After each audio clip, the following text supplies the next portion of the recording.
Um, Selamat datang di acara webinar hari ini, yaitu dengan tema Rapid Generative Design.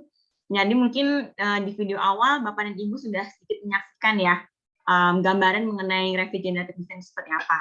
Dan hari ini kita akan kupas tuntas mengenai si Rapid Generative Design itu. Mungkin saya ingin memperkenalkan sebelumnya, saya dengan Ica sebagai sales dari Sinergi Wahana Gemilang.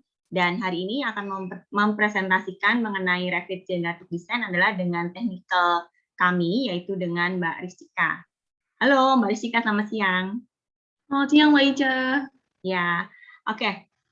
Mungkin sebelum kita mulai acaranya, karena acara ini cuma 1 jam ya Bapak Ibu ya, jadi kami berharap agar Bapak dan Ibu bisa bersama kami sampai selesai acara. Sedikit menginformasikan bahwa Sinergi Wahana Gemilang merupakan Autodesk Gold Partner di Indonesia, dan kami merupakan partner yang fokus untuk di bidang industri manufacturing maupun IC. Gitu. Nah, seperti apa? Jika Bapak dan Ibu ada kebutuhan untuk produk-produk Autodesk, bisa langsung mengontak kami. Dan nanti di akhir acara, saya juga akan men-sharing di mana kami sedang ada promo, dan harganya cukup menarik nih. Jadi Bapak Ibu jika ada kebutuhan, sedang mencari nih kira-kira software AutoCAD ataupun AEC Collection ataupun manufacturing, bisa nanti langsung menghubungi kami. Baiklah, tanpa berlama-lama, dari Mbak Cika, apakah sudah siap? Ya, siap Mbak. Oke, bisa dimulai ya. Terima kasih.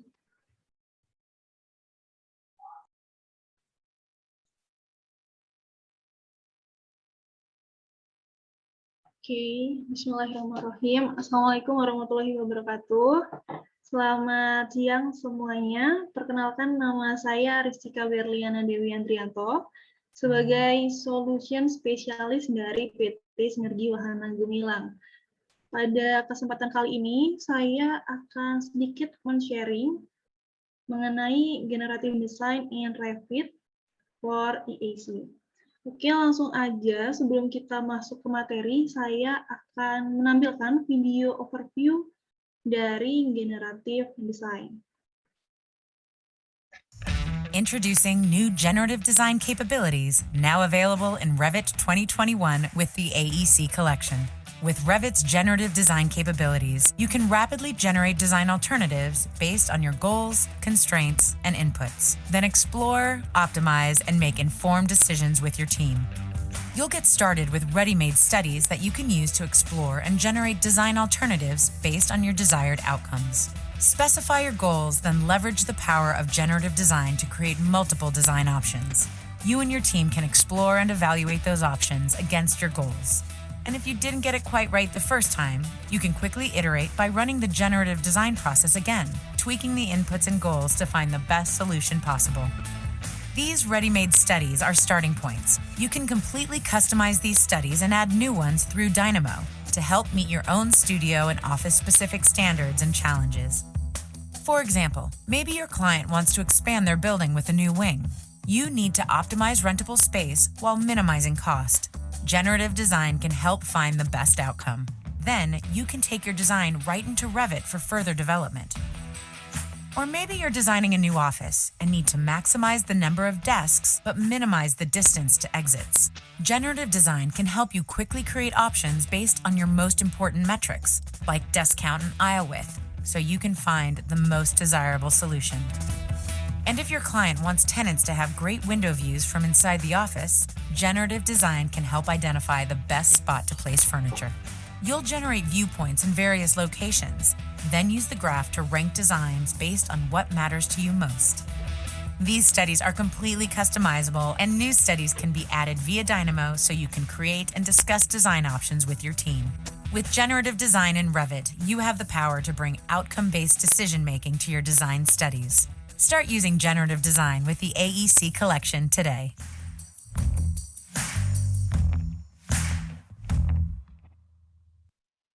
Oke, baik. Kita langsung masuk aja ke agenda kita kali ini, yaitu ada Generative Design for EAC, lalu ada Generative Design Case Studies, dan yang terakhir ada Revit Generative Design Overview. Oke, yang pertama ada Design Exploration. yaitu pilihan yang tepat dan optimal. Mengapa demikian? Karena generative design membuat kita menjadi bisa mengeksplorasi, mengoptimalkan, dan membuat keputusan yang lebih tepat untuk masalah desain. Contohnya, di sebelah kiri saya mempunyai denah atau saya mempunyai lahan dengan bentuk seperti ini. Dengan generative design, saya akan memiliki banyak opsi perletakan ruang atau perletakan masa ruang. Untuk pembagiannya biasanya bersifat publik, semi-publik, privat, dan lain sebagainya. Jadi generative design ini memberikan banyak sekali opsi yang sebenarnya kita sendiri belum tentu terpikir seperti itu. Jadi menciptakan peluang-peluang baru dari desain yang kita miliki. Lalu generative design juga membantu desainer Revit untuk melakukan eksplorasi desain, seperti halnya yang tadi saya sampaikan di slide yang tadi, yaitu untuk Bapak Ibu yang kurang mengetahui atau tahu tapi kurang dalam, yaitu generative design didefinisikan sebagai bentuk kecerdasan buatan yang didedikasikan untuk menciptakan hasil yang lebih baik untuk suatu produk barang, bangunan, infrastruktur, maupun sistem dengan menggunakan algoritma dan geometri komputasi. Jadi di generative design, kita akan diberikan beberapa pilihan desain-desain yang dulunya pernah kita belajar mungkin waktu di sekolah dasar seperti peluang, metrik, dan lain sebagainya, itu akan muncul di generative design. Bedanya, mungkin generative design adalah komputasi untuk membantu para desainer. Jadi objeknya lebih ke desain, bukan bentuk angka. Kemudian dengan generative design, desainer dapat memilih opsi terbaik berdasarkan kriteria yang dikehendaki, seperti contohnya yaitu kepadatan massa, estetika, efisiensi, ataupun desain yang continuity. Jadi desain yang bisa digunakan oleh berbagai massa, seperti itu. Desain generatif juga memungkinkan sekali untuk desainer menemukan prioritas desain, dapat secara bersamaan mengeksplorasi dan mengevaluasi banyaknya solusi desain secara sekaligus. Jadi, Bapak, Ibu, atau rekan-rekan desainer akan membuat serangkaian opsi yang dapat mereka atau Bapak Ibu pilih berdasarkan selera seperti sumber daya alam yang tersedia, harapan klien atau keinginan klien, juga budgeting, dan faktor-faktor subjektif lainnya. Jadi, karena kita diberikan banyak sekali opsi, biasanya kita akan memprioritaskan desain mana yang kiranya akan kita pilih. Begitu.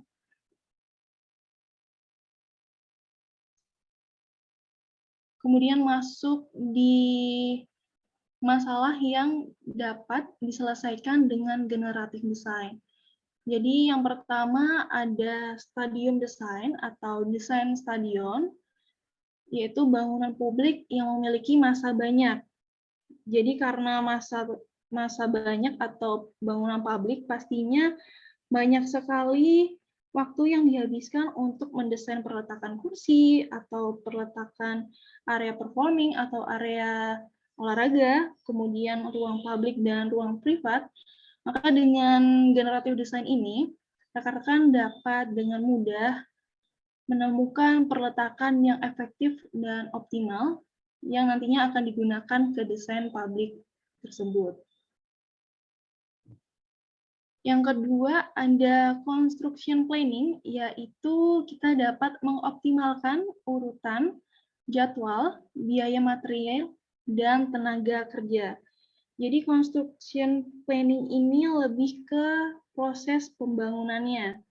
Karena sebelumnya jika kita memilih opsi yang terbaik dari segi budgeting, segi sumber daya alam, material, dan lain sebagainya, maka nanti saat kita melakukan proses pembangunan tidak ada hal-hal yang terbuang seperti material yang berlebih atau sumber daya alam yang berlebih atau kekurangan. Jadi kita didata dulu di generatif desainnya, dan waktu nanti pelaksanaan akan optimal dan efektif. Kemudian yang ketiga ada site drainage atau desain drainase. Jadi generatif desain dapat mengoptimalkan drainase dengan baik. Jadi menurut saya pribadi, drainase atau desain site drainase itu cukup sulit dan rumit ya, karena letaknya cenderung tersembunyi, seperti halnya di dalam tanah ada PDAM, PAM, PLN, dan lain sebagainya. Kemudian untuk drainase di gedung mungkin berada di langit-langit atau plafon. Maka nantinya jika ada kerusakan, perbaikan akan cenderung sulit, karena kita tidak dapat mendeteksi secara pasti letak kerusakan. Nah, untuk menekan risiko tersebut, kita akan melakukan atau menganalisa secara dalam di generatif design di dalam Revit tersebut.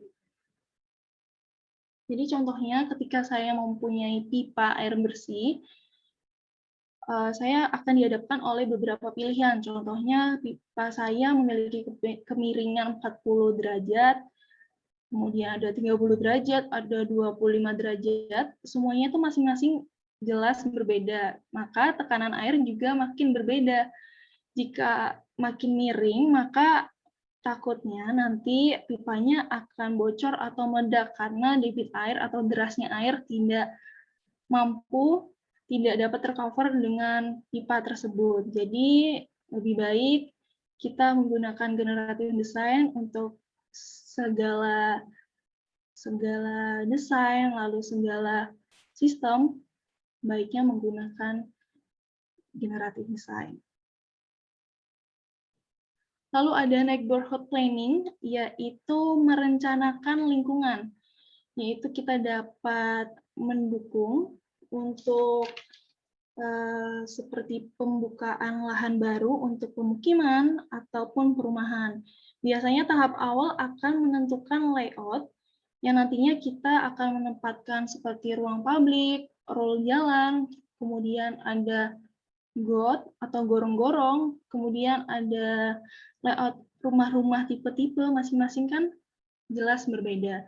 Nah, di neighborhood planning ini, di dalam generatif design, kita dapat merencanakan tata letak atau layout perumahan dengan mudah. Selanjutnya ada space planning, yaitu merencanakan ruang, mengoptimalkan pengaturan ruang yang tersedia. Jadi mungkin space planning ini erat kaitannya dengan desain interior. Biasanya desain interior akan dihadapkan oleh ukuran ruang, kemudian tinggi ceiling, lalu bukaan jendela atau pintu, yang nantinya data tersebut bisa kita input untuk kita tahu hasil analisanya, perabotannya kira-kira kita taruh mana, atau view-nya baiknya sebelah mana, mengikuti arah bukaan dan tinggi ceiling. Dan yang terakhir, generatif design bisa mengatasi untuk fasad, yaitu penting di dunia arsitektur ya, untuk fasad atau eksterior. Jadi kita dapat memilih fasad untuk menentukan udara yang masuk, sinar matahari yang masuk, dan suasana yang didapatkan. Jadi pemilihan fasad itu juga penting untuk dunia arsitektur. Maka kita harus merencanakan dengan detail, dan dengan menggunakan generatif design pastinya analisa-analisanya dan data-data yang diberikan pasti akurat.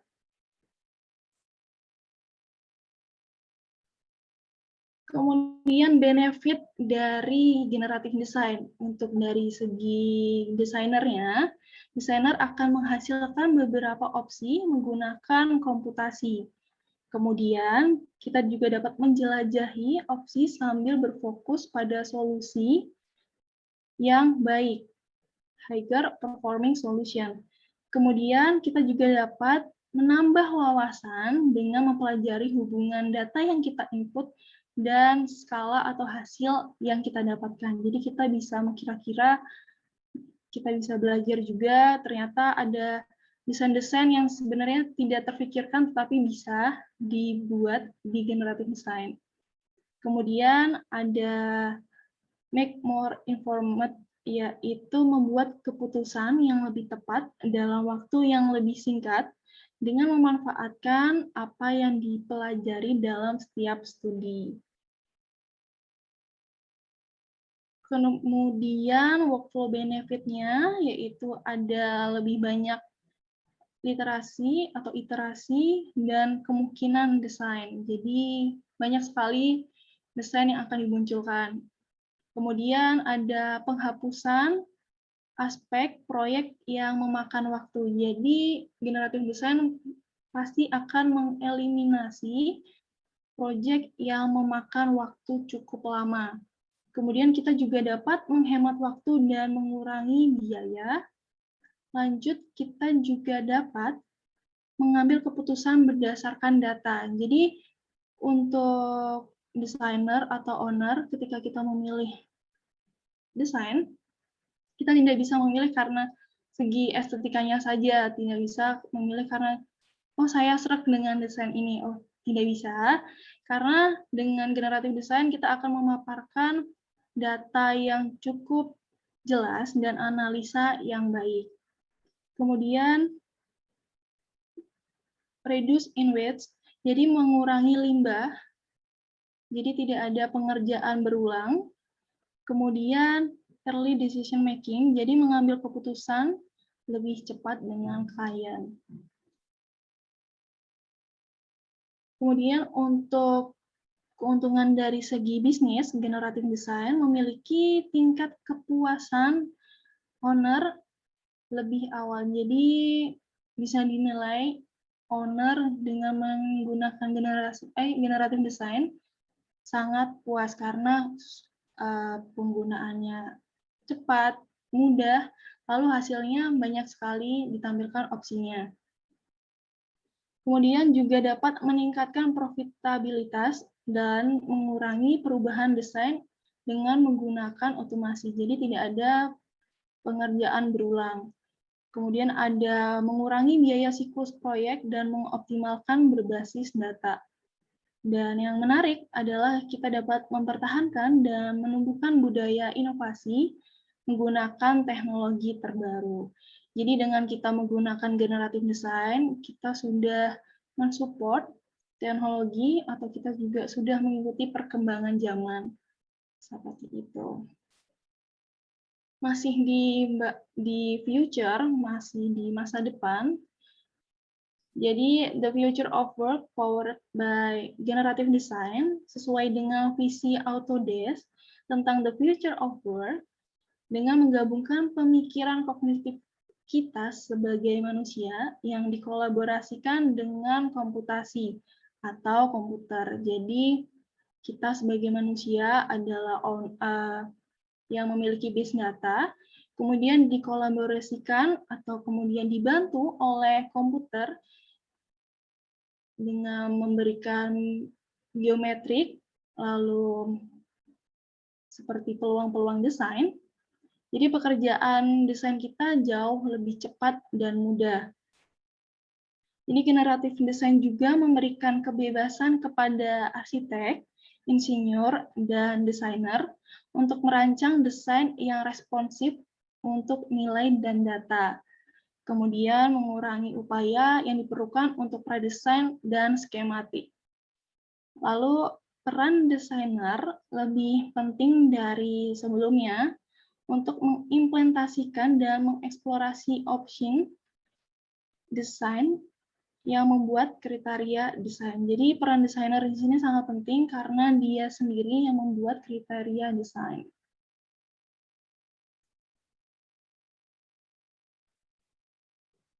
Oke, kita masuk di case study, yaitu ada Mars Toronto Office yang menggunakan generative design untuk mengoptimalkan space atau mengoptimalkan ruang. Jadi di sini desainer mengsurvei terlebih dahulu preferensi kolaborasi, pencahayaan, kemudian akustik ruang, dan jarak antar ruang, yang nantinya akan menciptakan kerangka kerja untuk studi pengembangan desain, ekosistem desain yang generatif. Jadi kita juga dapat menyediakan tata letak denah lantai yang berbeda sesuai kriteria ini. Jadi kita juga dapat memberikan banyak opsi untuk denah ruang seperti ini. Kemudian ada case study juga dari neighborhood planning, yaitu pengembang dari Belanda atau developer dari Belanda yang menggunakan desain generatif untuk membangun perumahan yang lebih baik dan mempertahankan margin-nya yang efektif. Jadi di sini kita bisa lihat dengan arah-arahnya, kemudian untuk grafik seperti ini, dia biasanya lebih mempertimbangkan lahan belakang, kemudian di sini lebih mempertimbangkan view. Nah, di generative design kita juga bisa dapat grafiknya dan juga desainnya. Lanjut ada Daiwa House, yaitu bisnis development dari Jepang, yaitu pengembang yang menggunakan desain generatif dari Autodesk untuk merencanakan pengembangan desain secara efektif di setiap bidang tanah dengan cepat tanpa menghabiskan terlalu banyak sumber daya alam atau manusia.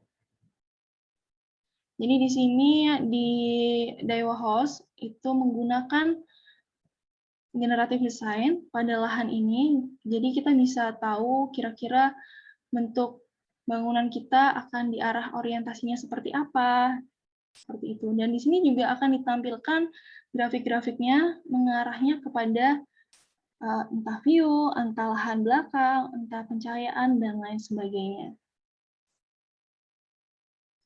Lalu case study yang terakhir ada store layout, yaitu dari Stamhuis, yaitu perusahaan Belanda, yang mengkhususkan diri dalam konstruksi dan renovasi toko retail.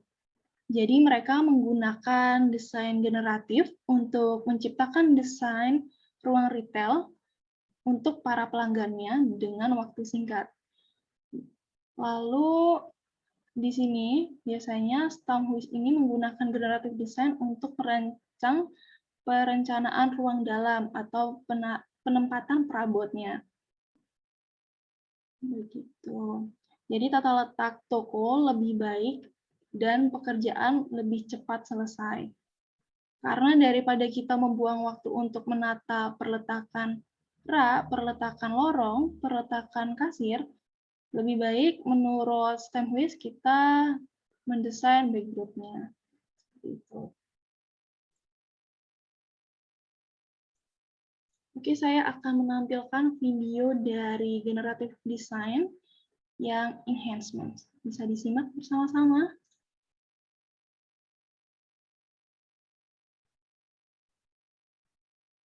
Make faster and more informed design decisions with the new enhancements to generative design in Revit 2022.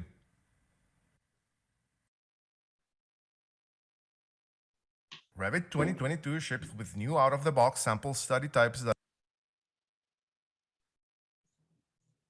helps you optimize the distribution of objects in space. These include grid object placements, step grid object placement, and randomized object placement.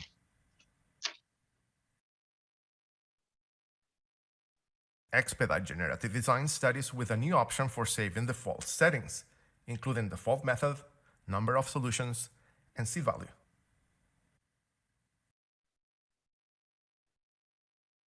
Find your input values faster with the new drop-down input selection list.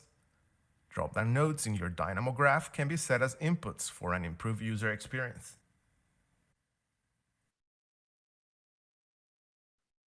Set your input values as constants or variables in the study settings. Use a slider to define the constant value. Visually differentiate constant inputs from variables in the parallel coordinates chart, where the constant value is plotted on a vertical dashed line.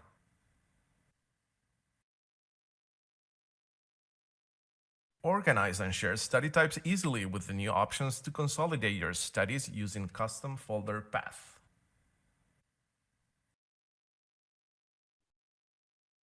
Explore the improved generative design tools panel in Dynamo, which offer a streamlined, error-free study publishing experience.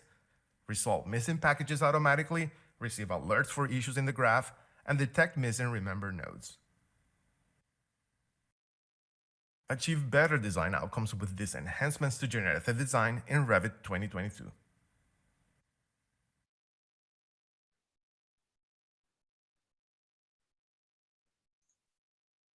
Oke, kita masuk lagi ke agenda yang terakhir, yaitu ada Revit Generative Design Overview.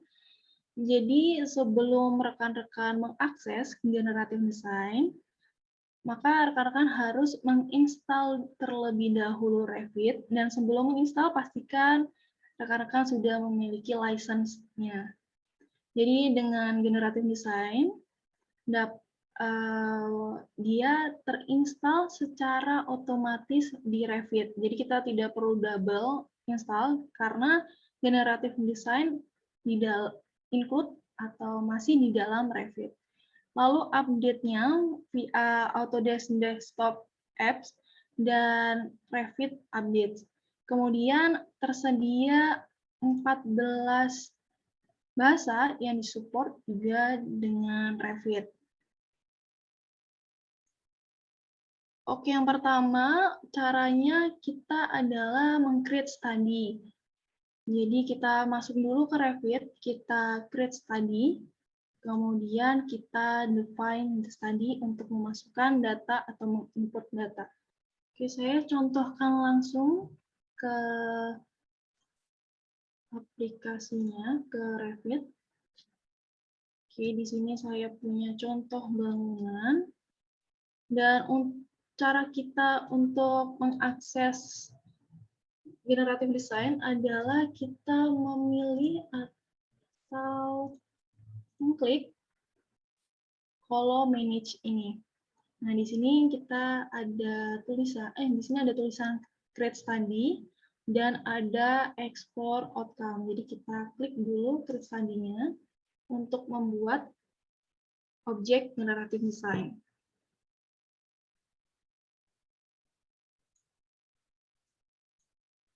Nah, sudah muncul beberapa types-nya di sini. Jadi di sini ada beberapa types, ada 6, masing-masing memiliki fungsi yang berbeda-beda, yaitu contohnya Grid Object Placement ini fungsinya menempatkan elemen rektangular atau pola kotak di dalam ruangan atau di dalam batas yang kita kehendaki.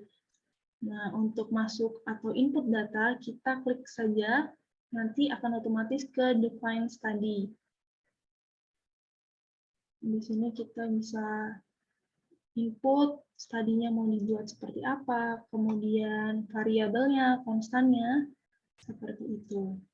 Kemudian untuk Maximize Window View, yaitu fungsinya untuk menghasilkan berbagai sudut pandang atau viewpoint yang nantinya dapat mengkalkulasikan atau menghitung skor yang mewakili kualitas view dari titik tersebut atau titik terluar. Dan ini biasanya gunanya untuk denah yang memiliki banyak bukaan, jadi kita bisa menentukan perabotannya ditaruh di mana, ataupun kita menempatkan tempat-tempat yang bisa kita gunakan sebagai area pencahayaan. Jadi untuk area sini tidak perlu kita berikan perabot karena cahaya dapat masuk dengan baik. Jadi kita kalau ingin yang seperti jendela-jendela ini, bukaan-bukaan ini bisa menggunakan Maximize Window View. Untuk input datanya juga masih sama, kita masukkan study name terlebih dahulu, kemudian kita masukkan variabel dan konstannya. Dan ini semuanya bisa diatur. Oke, saya balik lagi ke type selanjutnya, yaitu ada randomized object placement, yaitu gunanya untuk menciptakan pola random di dalam ruang. Nah, ini contohnya ketika digunakan di kafe. Jadi, perletakan tempat duduknya bisa dibuat random seperti ini. Nah, biasanya kita kan mendesain bentuknya random, tapi nanti jika kita laksanakan atau proses pengisian perabot, kita tidak tahu ukurannya. Nah, di sini dengan bentuk yang random, tetapi kita juga dapat data yang akurat. Jadi kita tahu ukuran jarak mejanya berapa, lalu ukuran kursinya masing-masing kursi 1 ke 2 berapa, juga bisa di randomize object placement di sini. Masih sama, kita juga tetap harus memasukkan number-numbernya, kemudian number solution-nya, dan lain sebagainya. Kemudian untuk tab selanjutnya, ada step grid object placement, yaitu menempatkan objek pola grid, tetapi polanya tidak hanya vertikal atau horizontal, jadi tidak hanya tegak lurus. Jadi polanya bisa dibuat miring sekian derajat, atau 30 derajat, 40 derajat, seperti itu. Sama seperti dengan grid object placement, tapi mungkin yang di step grid object ini lebih bisa kita adjust ukuran kemiringannya. Lalu define study-nya, kita juga sama masukkan number-nya. Lalu di sini ada 3 box meshing, yaitu 3 kotak massa yang menghasilkan model massa sederhana dengan memvariasikan ketinggian dan posisi relatif dari 3 kotak tersebut. Jadi caranya kita dapat menghitung dan memprediksikan luas fasad dan lantai. Jadi biasanya 3 box point ini digunakan untuk kita mengetahui massa bangunan. Jadi contohnya ada bangunan yang kecil ini supermarket, terus ini hotel, kemudian di sini retail, kemudian kita atur massanya di sini. Jadi bisa proses skematiknya kita komputasikan di sini. Kemudian yang terakhir ada workspace layout, yaitu kita dapat menata ruang kerja atau workspace yang nantinya akan menghasilkan deretan meja di sebuah ruangan dengan mempertimbangkan pintu, jendela, dan kolom. Dan kita juga dapat mengkalkulasikan atau menghitung jarak dari pintu luar, kemudian pemandangan keluar, dan masih banyak lagi. Jadi workspace layout ini cenderung digunakan untuk para desainer ruang atau desain interior. Nah, di sini juga sama, kita choose variabel and constantnya, ada desk row-nya, rotasinya kita buat berapa, kita masukkan di sini numbernya di sini. Oke, nah untuk rekan-rekan yang kurang tahu, kira-kira saya memilih bangunan ini, type-nya pilih yang mana ya? Nah, kita bisa klik di sini ada How do I add study types. Ini nanti kita akan terhubung dengan Help Autodesk. Jadi kita tahu cara add study-nya seperti apa. Jadi di sini ada tutorialnya yang sangat rinci. Gitu. Kita balik ke slide selanjutnya.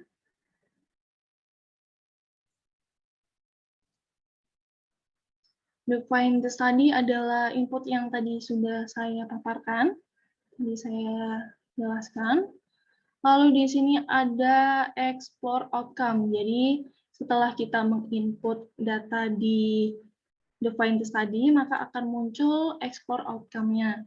Nah, untuk mengetahui explore outcome-nya, kita bisa akses di sebelah create study di sini, masih di kolom manage.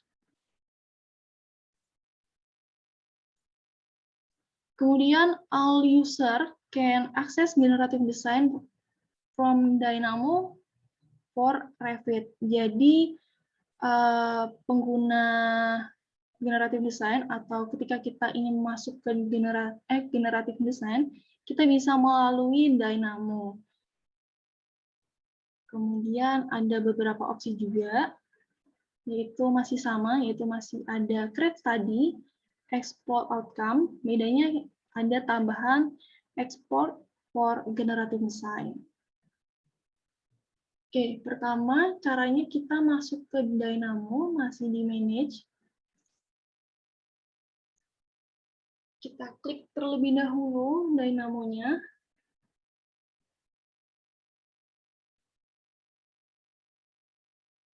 Oke. Ini. Nah, untuk kita mengakses generative design, bisa langsung kita klik di atas ini. Nah, di sini ada 3 pilihan, yaitu ada export for generative design, kemudian ada create study, dan export outcome. Nah, untuk create study dan export ini masih sama ya dengan kita ketika kita lewat cara langsung ke manage. Tampilannya pun sama. Bisa saya contohkan sebentar. Nah, ini tampilannya juga sama ya, rekan-rekan. Jadi tidak ada bedanya untuk tampilan create study di manage dan Dynamo. Kemudian tidak ada juga bedanya tampilan explore di manage dan Dynamo. Oke, saya close, saya balik lagi ke slide. Nah, di export for generative design ini adalah hasil generative design kita yang sudah kita buat. Nah, nantinya akan muncul description-nya, kemudian preview image-nya, muncul preview image-nya di sebelah sini, dan ada depend handling-nya, jadi ada keterangannya di sini. Lalu kita tinggal klik export di sebelah kanan bawah. Kemudian juga masih sama create study, tampilannya juga seperti ini, kemudian input datanya di define study. Untuk hasil explore outcome juga sama. Jadi mungkin bedanya hasil generative design di explore dan export. Jadi kalau di export itu kita bisa tahu grafiknya, lalu kita bisa tahu kemungkinan-kemungkinan desain yang bisa kita pertimbangkan. Jika di export itu maka akan muncul hanya keterangan-keterangannya saja.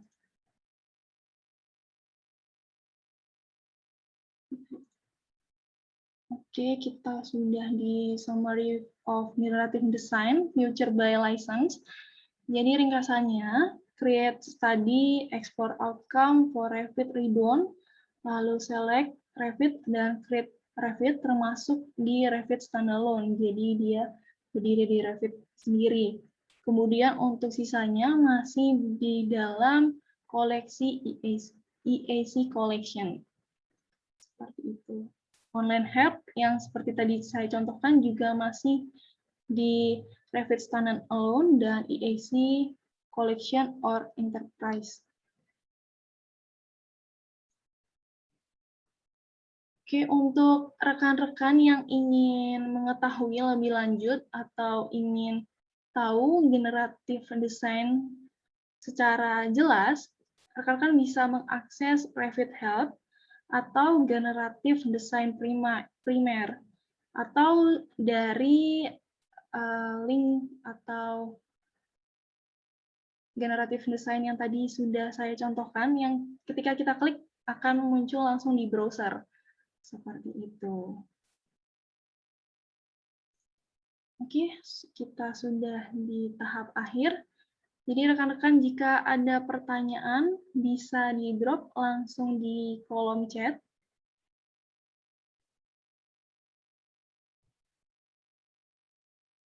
Atau rekan-rekan bisa raise hand untuk pertanyaannya.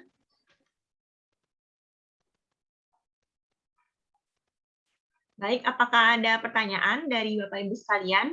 Atau mungkin mau jika ingin bertanya langsung tanpa mengajukan pertanyaan di kolom chat, bisa raise hand di bagian bawah dari Zoom di layar Anda, itu di Zoom-nya ada tombol raise hand, bisa langsung raise hand, nanti kita akan unmute. Itu. Apakah ada pertanyaan dari Bapak dan Ibu? Oke, mungkin karena belum ada pertanyaan, kita mau ada sedikit quiz juga nih bagi Bapak dan Ibu. Akan ada 3 pemenang dan masing-masing akan mendapatkan e-voucher sebesar 100.000. Saya sudah siapkan pertanyaannya. Nanti mungkin Mbak Erina dan Mbak Cika bisa bantu untuk chat melihat jawabannya di kolom chat ya. Siapa yang cepat itu nanti siapa yang paling cepat menjawab jawabannya di kolom chat bisa diketik aja. Nah, dia yang akan kita tunjuk sebagai pemenang gitu. Jadi disiapkan jari jemarinya Bapak dan Ibu, perhatikan pertanyaannya baik-baik gitu ya. Kalau ini semua pertanyaan tadi udah dijelaskan sama Mbak Cika, jadi yang pasti gampang banget gitu. Oke, sebentar ya. Pertanyaan pertama.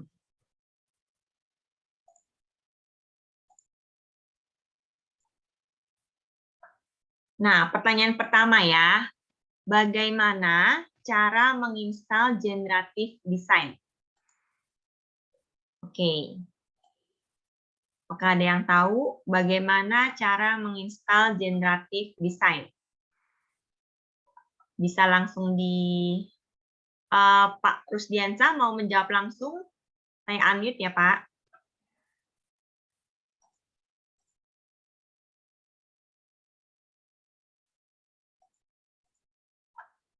Mungkin bisa dibantu untuk unmute Pak Rusdiansa?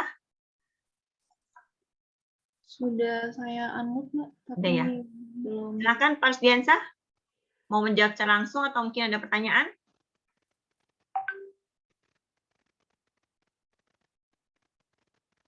Halo? Oke. Pencet. Oke, saya ulangi pertanyaannya ya. Atau mungkin terlalu susah nih. Mau diganti atau gimana? Oh, udah ada yang jawab nih, Pak Endro Agung. Terinstall otomatis bersama Revit-nya. Apakah betul, Mbak Cika? Betul, Mbak Betul Ica. ya. Oke, Ya. selamat kepada Pak Endro Agung.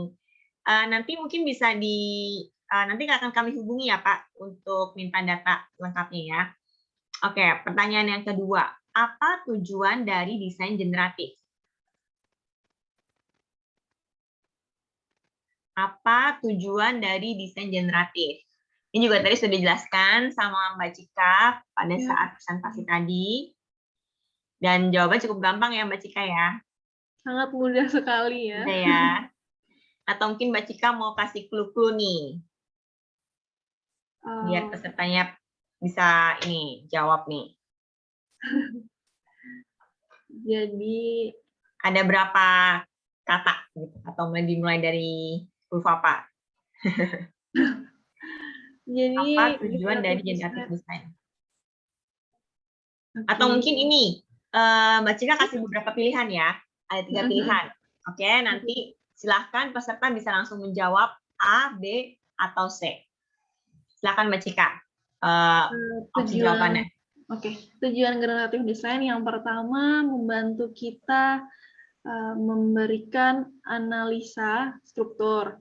Yang kedua, membantu kita memberikan pilihan beberapa opsi desain. Yang ketiga, membantu kita memberikan apa ya? memberikan bentuk fasad yang baik. Oke, udah dijawab, Mbak. Udah dijawab ya. Mbak?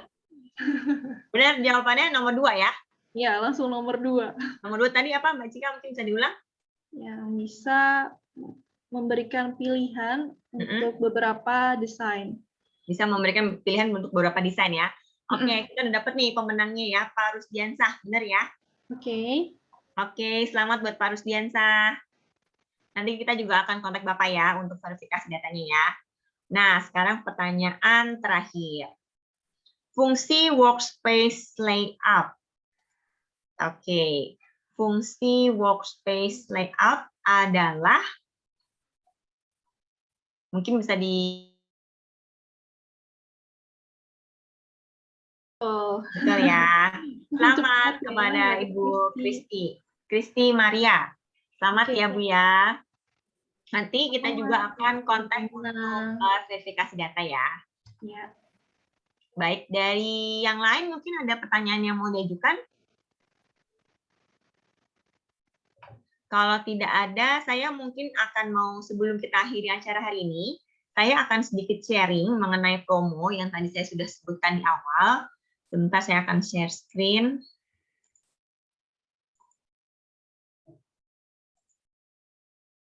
Nah, di promo kali ini, apakah layar saya sudah terlihat? Sorry, intinya ada error. Belum, Mbak Ica? Belum ya? Ya. Bentar ya. Apakah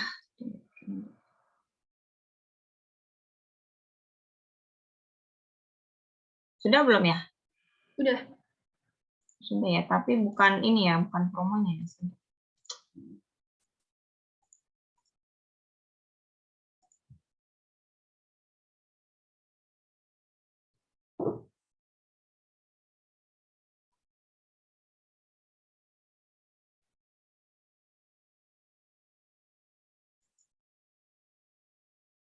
Kayaknya sedikit error di sini.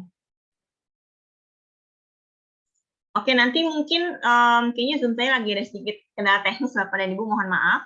Jadi nanti mungkin habis ini saya akan mengirimkan materi yang hari ini akan disampaikan, yang telah disampaikan tadi sama Mbak Cika, dan juga promonya, seperti apa promonya. Jadi mungkin untuk gambarannya, untuk Bapak Ibu yang ada kebutuhan untuk software AEC Collection, jadi Revit itu terdapat di dalam paket bundling AEC Collection software, gitu ya. Dan seperti yang Bapak Ibu ketahui juga, sistem subscription kami itu ada yang setahun dan langsung yang 3 tahun. Gitu. Nah, untuk yang setahun itu yang tadinya dari harga 32.500.000 sekarang menjadi hanya 28.400.000 per tahunnya per user ya. Dan ini masih eksklusif PPN. Untuk yang 3 tahun subs-nya itu tadinya dari angka 87.500.000 menjadi 76.750.000. Ini per 3 tahun subs untuk per 1 license. Gitu. Nanti pokoknya semua materi dan ringkasan acara hari ini, termasuk mungkin apakah bisa di-share juga ininya, recordingnya, Mbak Cika? Bisa, Mbak Ica, nanti saya berikan Ya. linknya ya. Oke, siap kalau gitu. Baik, karena juga dari rekan-rekan tidak ada pertanyaan, sekiranya saya tutup untuk webinar hari ini. Terima kasih atas partisipasinya. Sampai jumpa di webinar Sinergi Wahana Gemilang di lain kesempatan. Salam sehat selalu. Terima kasih. Terima kasih semuanya.